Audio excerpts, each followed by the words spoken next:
علامہ اقبال علیہ رحمہ فرماتے ہیں کہ میں گھر آیا اور ہمارے گھر کے سامنے ایک سائل کھڑا تھا.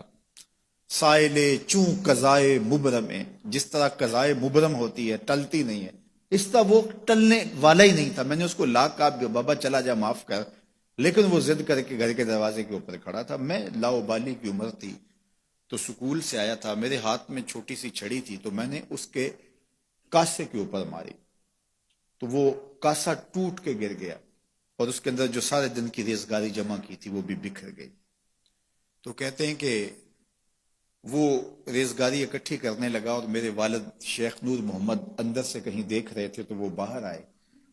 انہوں نے وہ ریزگاری اکٹھی کر کے اس کو دی اور اس کو اور پیسے دیے اور اس سے معذرت کی اور اس کو رخصت کیا اور مجھے بازو سے پکڑ کے اندر لے گئے.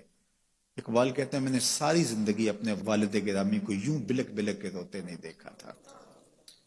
میرے والد نے مجھے بٹھا لیا اور کہنے لگے کہ اقبال، اگر قیامت کے دن رسول اللہ نے پوچھ لیا کہ تیرا بیٹا فقیروں کے کاسے توڑتا تھا تو بتا میں حضور کو جواب کیا دوں گا.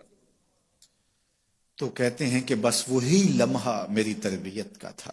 بلکہ اقبال پھر ساری زندگی کہا کرتے تھے نام تو از پدر آموختم، حضور آپ کا نام، آپ کی محبت میں نے اپنے باپ سے سیکھی. یعنی حضور کا سامنا کیسے کروں گا. اور پھر یہ اقبال کے کلام میں آخر تک یہ چیز آتی ہے کہ کیسے حضور کا سامنا ہوگا. تو غنی از ہر دو عالم من فقیر، روز محشر عذرہائے من پذیر، گر تو بھی بینی حسابم ناگزیر، از نگاہ مصطفیٰ پنہا بگیر.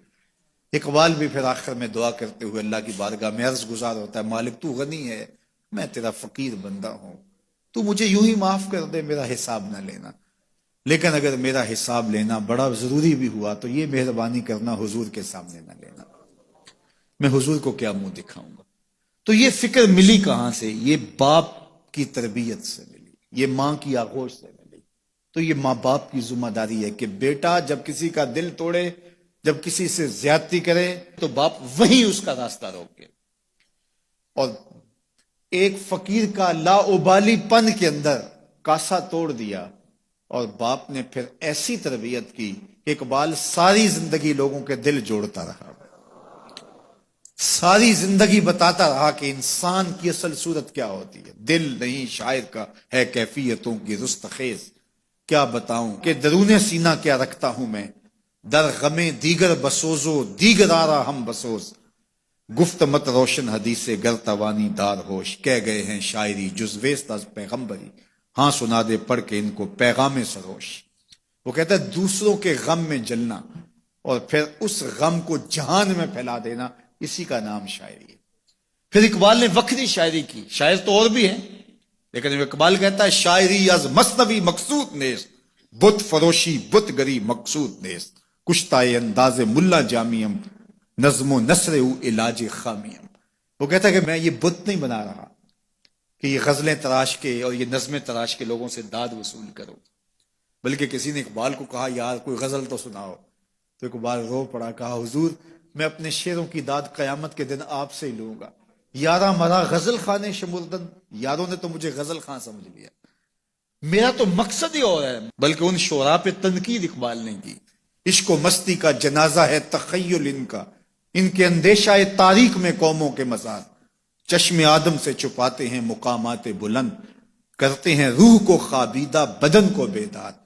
ہند کے شاعر و صورت گر و افسانہ نویس، آہ بیچاروں کے اعصاب پہ عورت ہے سوار.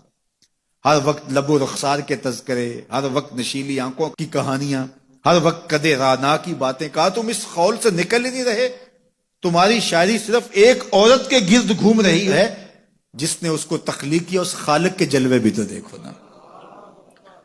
تو اقبال پھر اقبال بنتا ہے اور اس کو یہ شعور، یہ آگہی، یہ نور ملتا کہاں سے ہے؟ یہ باپ سکھاتا ہے. باپ کے بعد پھر مولوی میر حسن ملتا ہے جو استاد اقبال کو اقبال بنا دیتا ہے. تو یہ ماحول انسان کو سکھاتا ہے. تو میں اور آپ دیکھیں کہ ہم اپنی اولاد کو کیا دے رہے ہیں.